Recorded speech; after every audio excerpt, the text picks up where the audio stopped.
On parle d'insuffisance rénale, mais insuffisance rénale chez les enfants, plus précisément, je vous l'annonçais un peu plus tôt, bien sûr, les reins peuvent être, bien évidemment, le siège de différentes maladies susceptibles d'altérer fortement et durablement leur bon fonctionnement et peuvent même aller jusqu'à leur destruction. Près de 850 millions de personnes dans le monde souffrent d'une affection rénale, parmi elles des enfants, des bouts de chou qui se battent chaque jour pour leur survie.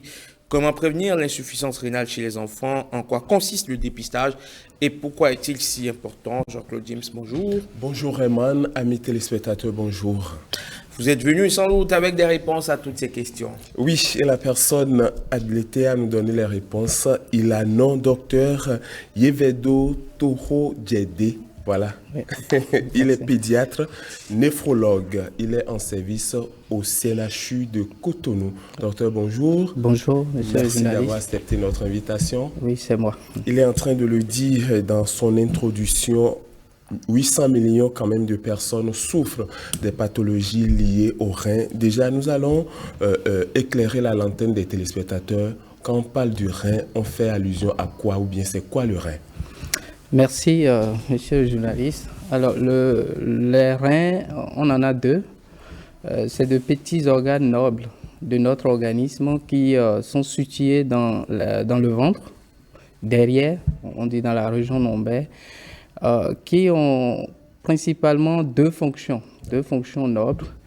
Il y a une première fonction qu'on appelle fonction exocrine et qui comporte l'épuration de l'organisme, c'est-à-dire le rein a cette capacité de nous débarrasser de tout ce qui est déchets de notre organisme. Également, dans cette fonction exocrine, il y a l'équilibre de l'eau. Quand nous buvons de l'eau, même si nous buvons assez, le rein est chargé d'éliminer le surplus. Il y a des ions, par exemple le sel, quand nous mangeons de sel, c'est le rein qui est chargé de nous débarrasser du surplus, le potassium. Et le rein aussi intervient dans l'équilibre de l'acide base dans l'organisme. Quand le rein est malade, le taux d'acidité va augmenter dans le sang. Et ça, c'est la fonction exocrine. La deuxième grande fonction du rein, c'est ce qu'on appelle la fonction endocrine, c'est-à-dire le rein sécrète aussi des hormones. Et l'une de ces hormones la plus importante, qu'on appelle l'érythropoïétine, qui est une hormone importante pour la fabrication des globules rouges. Donc vous comprenez donc que si le rein est malade, l'enfant aura une anémie. En dehors de ça, le rein intervient dans la fabrication, dans la synthèse de la vitamine D qui est nécessaire pour la santé osseuse, surtout chez les enfants. Et en plus, il y a d'autres hormones que le rein sécrète et qui interviennent dans la régulation de la tension artérielle de l'organisme. Voilà les quelques fonctions principales que nous pouvons citer quand on parle des fonctions du rein. Alors, on comprend que ce sont des organes véritablement importants pour notre survie sur Terre. Alors, dites-nous, quand on parle de l'insuffisance rénale, alors, on veut parler de quoi? Alors, quand on dit insuffisance rénale, ça veut dire qu'il y a une baisse de la fonction du rein. C'est-à-dire le rein ne fonctionne plus bien. Alors, cette baisse de la fonction, ça peut s'installer de façon très rapide, en termes de quelques heures, quelques jours, quelques semaines, et potentiellement réversible. Et donc, dans ce cas, on dira qu'il s'agit d'une insuffisance rénale aiguë. Oui, aiguë. Mais quand cette baisse de la fonction dure dans le temps, et plus précisément, si ça dure plus de 3 mois, là, on va dire qu'il y a une insuffisance rénale chronique. En fait, le thème qui est plus consacré, c'est la maladie rénale chronique. Parce que l'insuffisance rénale chronique n'est qu'un stade avancé de la maladie rénale chronique. Alors, qui sont les personnes qui sont touchées par cette maladie? Alors, on le sait déjà, chez les adultes, les chiffres existent. L'insuffisance rénale, surtout l'insuffisance rénale chronique, constitue un problème de santé publique chez les adultes. Chez l'enfant, il y a très peu de chiffres qui existent parce qu'il n'y a pas assez d'études pour vraiment fournir d'aide. Surtout chez nous, surtout chez nous, dans les pays en voie de développement, où il n'y a pas encore un système bien mis en place pour la prise en charge de ces enfants-là. Les enfants sont touchés, comme nous sommes en train de le dire là. Les enfants sont également touchés, en dehors des adultes. Les enfants sont touchés depuis 0 âge, c'est-à-dire même les nouveau-nés, les tout petits qui viennent de naître, peuvent être touchés, les enfants plus petits ou les plus grands. Donc, ça concerne tout le monde. Voilà. Alors, rappelez-nous déjà les causes de cette maladie. Alors, pour parler des causes de l'insuffisance rénale, alors je vais d'abord parler des causes de l'insuffisance rénale aiguë, parce que les causes ne sont pas les mêmes, et puis après parler des causes de l'insuffisance rénale chronique. Alors, quand on prend l'insuffisance rénale aiguë, qui est beaucoup plus fréquente chez l'enfant quand on compare les chiffres par rapport aux chiffres qu'on a chez les adultes, ce qui n'est pas le cas quand on prend l'insuffisance rénale chronique. Alors, la première cause chez nous, c'est le paludisme grave. Le paludisme grave. Plus d'un enfant sur 2 que nous recevons dans nos services atteint d'insuffisance rénale chronique ont un paludisme grave, surtout chez les moins de 5 ans. La deuxième cause d'insuffisance rénale aiguë, c'est les infections bactériennes sévères. Les infections bactériennes sévères. Troisième cause principale, c'est les infections urinaires. Il y a des germes qui attaquent les voies urinaires, qui attaquent les reins, qui peuvent donner une insuffisance rénale aiguë. Et quatrième cause, c'est les maladies diarrhéiques. Un enfant qui fait de la diarrhée et qui vomit peut rapidement faire une insuffisance rénale aiguë. Ça, c'est les principales causes. Sinon, il y a d'autres causes. Et quand on prend la maladie rénale chronique ou l'insuffisance rénale chronique, quand on regarde chez l'adulte, c'est le diabète, c'est l'hypertension artérielle. Ça, c'est les 2 premières causes d'insuffisance rénale chronique chez l'adulte. Mais chez l'enfant, ce n'est pas le cas. La première cause, surtout chez nous, c'est ce qu'on appelle les glomérulonéphrites chroniques. Au fait, le glomérule, c'est une partie de l'unité fonctionnelle du rein, qu'on appelle le néphron, et qui est souvent le siège de multiples agressions chez nous, surtout d'origine infectieuse. Et donc, ça vient, les parents n'ont rien constaté, ou bien l'enfant présentait de quelques signes, on a traité un peu à l'indigénat, et puis après, ça évolue et ça donne une insuffisance rénale chronique après. La deuxième grande cause, c'est les malformations des voies urinaires et du rein. Donc, il y a beaucoup d'enfants, et on en voit de plus en plus, des enfants qui ont des malformations au niveau des reins, qui n'ont pas été très tôt diagnostiqués, et puis qui évoluent après vers une insuffisance rénale chronique. Il y a d'autres causes, par exemple la drépanocytose, c'est une cause qui peut donner une insuffisance rénale chronique. Comment cela s'explique? Oui, que la drépanocytose. Oui, vous savez, la drépanocytose, dans la drépanocytose, on sait que c'est une anomalie des globules rouges. Ces globules rouges qui devraient avoir une forme plus ou moins arrondie, prennent une forme de faucille et donc se coincent dans les petits vaisseaux. Aussi bien, quand on dit petits vaisseaux, ces petits vaisseaux aussi également existent au niveau du rein. Et donc, cette occlusion au niveau des vaisseaux sur le long terme abîme les vaisseaux qui nourrissent les reins. Et donc, sur le long terme, ces enfants également peuvent faire une insuffisance rénale chronique. Et actuellement, ceux qui s'occupent de ces enfants ont compris, et dans leur paquet de dépistage de certaines maladies chez ces enfants, des complications de la drépanocytose de ces enfants, le rein prend une part importante. Et dès qu'ils ont des petites anomalies, ces enfants nous sont adressés et on les met dans notre plan de suivi, on s'occupe d'eux.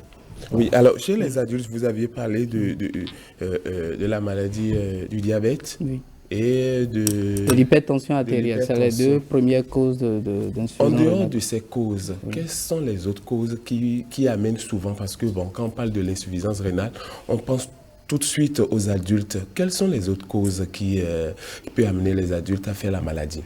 Alors, les autres causes qui peuvent amener les adultes à faire la maladie, tout à l'heure j'ai parlé des glomérulonéphrites chez l'enfant. Oui, également chez des adultes, on peut en avoir. Un adulte qui a eu un problème, peut-être dans l'adolescence, qui est passé inaperçu, et puis au jeune âge, en tout cas jeune adulte, et il peut faire une insuffisance rénale chronique. Chez nous aussi, en tout cas de temps en temps, on a des causes liées à des toxiques. Vous savez, il y a des gens, parfois, ils se livrent à des tisanes de façon intempestive, voilà, et qui peuvent parfois évoluer. Alors, nous avons le VIH. Le VIH aussi fait partie des maladies qui peuvent évoluer vers une insuffisance rénale chronique. Donc, les causes sont nombreuses. Voilà. Alors, quand nous prenons les enfants, est-ce qu'on ne peut pas détecter plus tôt la maladie chez l'enfant? Peut-être il est encore dans le ventre. Est-ce que c'est possible? Oui, oui, c'est possible. Parce que tout à l'heure, quand je parlais des causes de l'insuffisance rénale chronique, j'ai cité les malformations. Les malformations. Et bien évidemment, il y a des malformations qu'on peut déjà diagnostiquer en anténatal, c'est-à-dire pendant que l'enfant est encore dans le ventre. Et ça interpelle la qualité des échographies qui sont faites au cours de suivi de grossesse. Il y a des malformations qu'on peut dépister. On voit des enfants qu'on aurait pu dépister pendant la grossesse, mais on ne l'a pas fait, l'enfant naît. Bon, les parents n'ont pas été aussi sensibles à en tout cas, des petits signes, et puis c'est plus tard on voit cet enfant déjà en insuffisance rénale chronique, alors qu'on aurait pu faire ce diagnostic-là très tôt, prendre en charge cette malformation et éviter que l'enfant évolue vers une insuffisance rénale chronique. Donc il y a des causes, oui, on peut diagnostiquer pendant que l'enfant est encore dans le ventre. Alors, quels sont les symptômes qui peuvent alerter?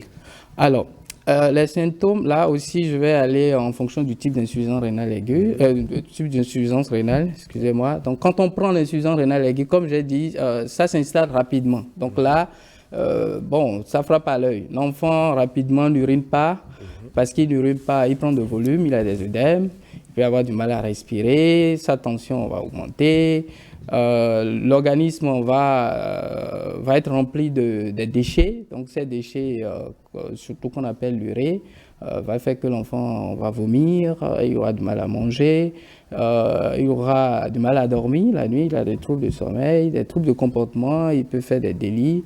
Et si on ne fait rien et que ça va à un stade un peu plus avancé dans l'insuffisance rénale aiguë, il va faire des crises convulsives, il va rentrer dans le coma. En dehors de ça, il a des troubles des ions. J'ai dit tout à l'heure que c'est le rein. Donc, les signes dans l'insuffisance rénale aiguë sont rapidement, voilà comment ça se présente, et les parents le plus souvent sont alertés. Par contre, dans l'insuffisance rénale aiguë, ça reste longtemps asymptomatique. C'est-à-dire qu'il n'y a pas de symptômes. Il n'y a pas de symptômes, et c'est en cela que on va revenir là-dessus tout à l'heure. Le dépistage est très, très, très, très important. Donc, longtemps, l'enfant va rester asymptomatique. Et après, des petits signes non spécifiques vont commencer à apparaître. Un enfant qui se sent, par moments fatigué, qui a du mal à manger, qui a des troubles de sommeil, qui ne grandit pas bien. Et ça, c'est particulier en pédiatrie. L'adulte a fini sa croissance. Donc, un enfant qui ne grandit pas bien, et puis après, des difficultés scolaires, qui n'arrivent pas à bien travailler à l'école. Ça, c'est des petits signes qui ne sont pas spécifiques. Après, l'anémie va s'installer. Il va commencer à avoir une anémie. Et si on ne fait rien, et cet enfant évolue vers le stade terminal, qui est le dernier stade de la maladie rénale chronique, en ce moment, l'enfant a des œdèmes. Et c'est en ce moment, les parents, ils constatent. Ils s'en rendent compte que notre enfant, vraiment, ça ne va pas. Et quand on voit un peu le profil des enfants que nous recevons dans notre service, eux tous viennent au stade terminal. Et c'est déjà trop tard. Parce que quand ils viennent, ils demandent tout, quoi. C'est-à-dire, c'est tous les soins, il faut mettre tous les soins en place, alors que, quand on regarde les moyens des parents en face, ils ne peuvent pas, en tout cas, supporter ces soins-là qui sont lourds. Donc, voilà un peu comment ça se passe. Les signes. Voilà. Alors, quels sont les traitements que vous proposez quand il y a ce souci avec un enfant? Alors, les traitements que nous proposons, quand nous prenons l'insuffisance rénale aiguë, alors la prise en charge chez nous, ça se fait quand même pas mal. Aujourd'hui, pour les cas qui ne sont pas compliqués, parce que nous, comme nous sommes au Centre national centre de référence, donc nous recevons souvent les cas les plus graves, et ceux qui ont besoin d'aller à la dialyse. Vous voyez, Et donc, si c'est pas compliqué, on gère. Il a un peu d'œdème, on met des médicaments pour qu'il urine, puisque cette insuffisance rénale aiguë est appelée à faire quelques jours, et puis après, le rein reprend normalement sa fonction. Et donc, chez nous, au CNHU, aujourd'hui, on arrive à offrir à ces enfants de la dialyse péritonéale. Bon, je suis sûr que peut-être vous n'en avez jamais entendu parler, parce qu'on entend l'hémodialyse. Oui. L'hémodialyse, c'est ce qui est beaucoup plus fait chez l'adulte. Également, on peut l'offrir aussi chez l'enfant. Mais nous faisons de la dialyse péritonéale à ces enfants-là qui sont malades et qui sont graves. Est-ce que vous voyez? Donc l'insuffisance rénale aiguë, je peux dire qu'on arrive à prendre en charge comme cela se doit un peu cette maladie. Est-ce que ça mérite des interventions chirurgicales?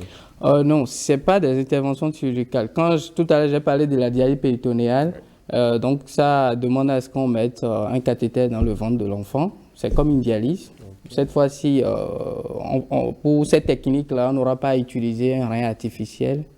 Par exemple, quand on passe à l'hémodialyse, donc on utilise le ventre de l'enfant, on met un cathéter, on a des solutés de dialyse qu'on envoie, on laisse en place et les échanges se font le temps que l'enfant, son rein pour l'aider à épurer le sang.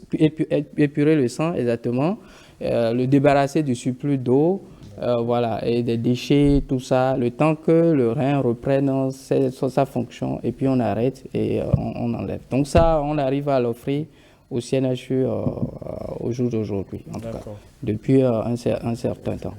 Alors, parfois, ces enfants qui ont une insuffisance rénale aiguë ont besoin d'aller en hémodialyse, parce que la dialyse péritonéale, parfois, a ses limites, et pour des cas graves, on a besoin d'aller à l'hémodialyse. C'est là où on a souvent des difficultés. Des difficultés parce que l'unité d'hémodialyse qui existe, c'est une unité d'adultes.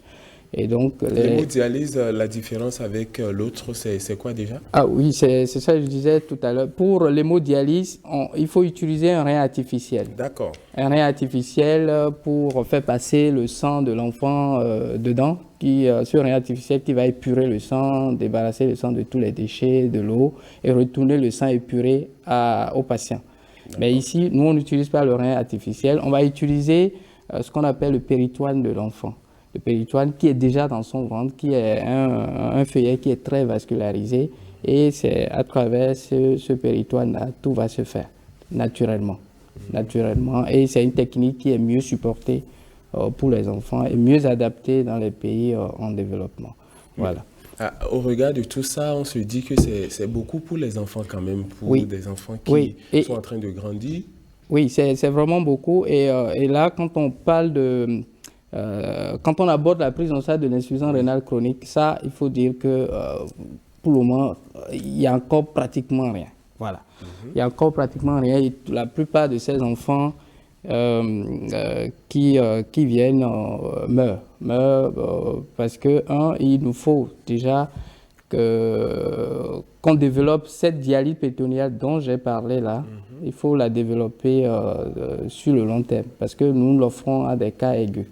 Parce que si on doit maintenir ça chez des patients qui ont une insuffisance rénale chronique, vous savez, quand on a une insuffisance rénale chronique, c'est à vie. C'est à vie. C'est à vie, ou soit derrière, vous avez la chance, on vous fait une transplantation rénale et vous laissez la dialyse. Sinon, il faut garder ça. Donc, nous n'arrivons pas encore à faire ça. Et de l'autre côté, l'hémodialyse qui existe au CNHU est souvent offerte beaucoup plus aux adolescents, aux enfants plus grands. Est-ce que vous voyez? Donc, vous voyez que c'est un peu limité. Et derrière ça, et ça, c'est le plus important, c'est-à-dire quand on regarde le profil des familles de ces enfants, c'est des gens qui ne peuvent pas faire face à la prise en charge de cette maladie. Ça coûte de l'argent. Oui, la prise en charge, surtout de l'insuffisance rénale aiguë, est très lourde. Et même des familles aisées ne peuvent pas supporter ça sur le long terme. Voilà, ce qui fait que, et ça c'est courant, les parents, ils décident d'abandonner, ils prennent leurs enfants et bon, voilà. Quand vous leur expliquez, voilà, et il y a un cas que j'ai là, et avant-hier, j'ai appelé les parents, je leur ai expliqué, voilà ce qu'ils font. Ils ont dit non, qu'ils préfèrent rentrer chez eux parce qu'ils ne peuvent pas supporter ça. Oui. Et effectivement, ils ne peuvent pas supporter ça. Il y a également un poids psychologique là. Vous offrez la prise en charge psychologique? Oui, bon, on le sait de faire. Une unité de néphrologie pédiatrique, ce n'est pas seulement les néphrologues. C'est une prise en charge globale. Voilà, ça doit être multidisciplinaire. Il faut, en dehors des néphrologues, il faut les diététiciens. Parce que pour accompagner ces enfants, je l'ai dit tout à l'heure, l'une des particularités de l'insuffisance rénale chronique chez l'enfant, c'est le retard de croissance. Donc il faut que cet enfant soit accompagné vraiment dans sa nutrition pour pouvoir grandir. Parce que la taille finale d'un individu est un facteur important d'insertion sociale. Est-ce que vous voyez? Donc, si l'enfant n'est pas pris en charge, il va grandir avec, à l'âge adulte, une petite taille et c'est pas bien. Donc, on a besoin des diététiciens, des psychologues pour accompagner. Nous, on essaie d'expliquer.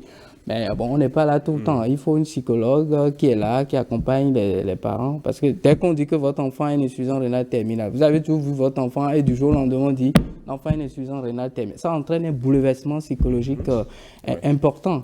Sur l'enfant, sur la famille, sur la fratrie, sur tout le monde. Donc, les parents ont besoin vraiment d'être accompagnés.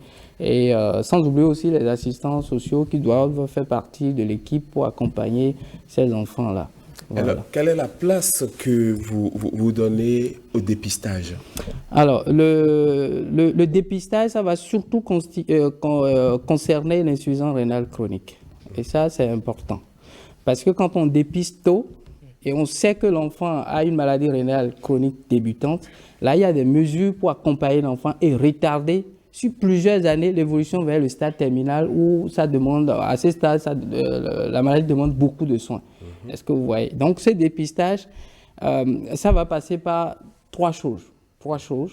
La première chose, c'est la prise en compte de la prise de la tension artérielle chez les enfants. Quand on est médecin ou on est agent de santé, on suit un enfant, on doit s'intéresser à sa tension artérielle. Surtout à partir de l'âge de 3 ans. Au moins une fois par an, il faut prendre la tension de l'enfant. Deuxième chose, c'est regarder dans les urines des enfants. Nous, on a ce qu'on appelle les bandelettes urinaires. L'enfant urine, on met dedans pour voir est-ce qu'il y a du sang, est-ce qu'il y a des protéines dans les sang. C'est des petits signes qu'on peut avoir. Et par moment, on peut faire une demande, une prise de sang pour voir la fonction du rein. Alors, ce dépistage va beaucoup plus concerner les enfants que nous appelons des enfants à risque d'insuffisance rénale chronique.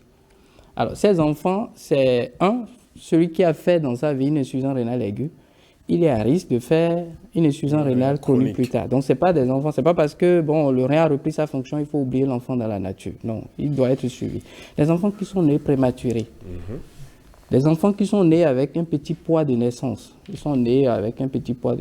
ceux qui sont drépanocytaires, ceux qui ont le diabète, les enfants qui ont une malformation des voies urinaires ou de reins.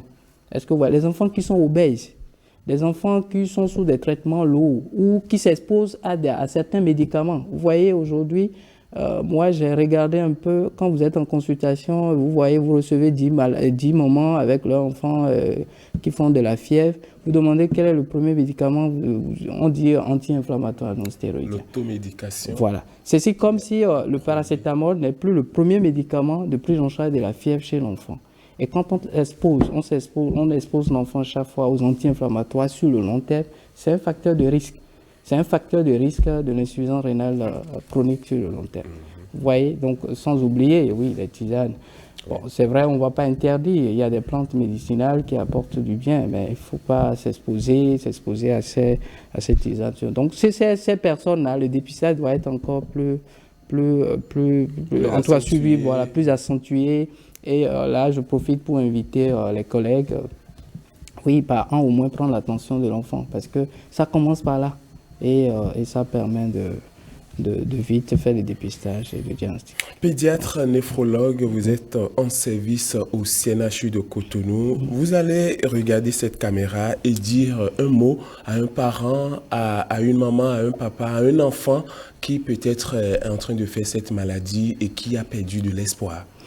Alors, ce que je voudrais dire à cette maman, à ce papa, la maladie est là. Voilà, et nous sommes dans un système où encore tout n'est pas encore mis en place. Surtout les enfants, on n'a pas encore une prise en charge vraiment accordée à ces enfants-là. Je peux que les souhaiter du courage et inviter, si vous permettez, nos autorités à pencher sur le cas des enfants. Créer une unité de néphrologie pédiatrique à laquelle tout est donné, c'est-à-dire dialyse, on met tout. Et intégrer cela dans un système de couverture sanitaire universelle, c'est-à-dire aucun parent ne peut supporter ça. Et pour finir, ça je profite, l'hémodialyse chronique coûte plus cher que la transplantation rénale. Donc il faut que nous allions vers la transplantation rénale, qui est le traitement le plus efficace et définitif de l'insuffisance rénale chronique. Merci. Merci beaucoup. Je vais juste ajouter que la prévention coûte toujours moins cher que la prise en charge elle-même. Merci à vous, docteur Yevedo Toho Djedé. Vous êtes pédiatre néphrologue au Centre national hospitalier Hubert Kutukumaga de Cotonou. Vous répondiez à nos questions sur l'insuffisance rénale chez les enfants. Merci beaucoup à vous, Jean-Claude James, et merci également au docteur pour sa brillante intervention sur la matinale 5 sur 7 matin. À votre suite, on va installer mardi environnement. C'est avec mon cher Olivier Grodécon. Avec lui, on parle du rôle des OSC dans la protection de l'environnement. À tout de suite, le temps, bien sûr, de faire le ménage par ici et de prendre un nouvel arrivant.